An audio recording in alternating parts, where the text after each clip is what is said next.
நடிகர் தனுஷ் மற்றும் ஐஸ்வர்யா ரஜினிகாந்த் இருவரும் பரஸ்பரம் விவாகரத்து கோரி சென்னை குடும்ப நல நீதிமன்றத்தில் மனு தாக்கல் செய்துள்ளனர். தனுஷ் ஐஸ்வர்யா திருமணம் 2004ஆம் ஆண்டு நவம்பர் 18ஆம் தேதி சென்னையில் நடைபெற்றது. இவர்களுக்கு 2 மகன்கள் உள்ளனர். சுமார் 20 ஆண்டுகள் திருமண வாழ்வுக்கு பின்னர் கருத்து வேறுபாடு ஏற்பட்டதால் கடந்த சில ஆண்டுகளாக இருவரும் பிரிந்து தனித்தனியாக வாழ்ந்து வருகின்றனர். 2022ஆம் ஆண்டு இருவரும் தாங்கள் பிரிந்து விட்டதாக சமூக வலைதளத்தில் பதிவிட்டனர். தனுஷ் மற்றும் ஐஸ்வர்யாவுக்கு இடையே உள்ள பிரச்சனையை தீர்க்க அவர்களுடைய குடும்பத்தினர் மற்றும் நண்பர்கள் ஈடுபட்டனர்.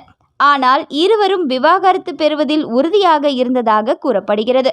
இந்த நிலையில் இருவரும் தங்களுடைய திருமண வாழ்க்கையை முடித்துக் கொள்ளும் வகையில் பரஸ்பரம் விவாகரத்து கோரி சென்னை குடும்ப நல நீதிமன்றத்தில் மனு தாக்கல் செய்துள்ளனர்.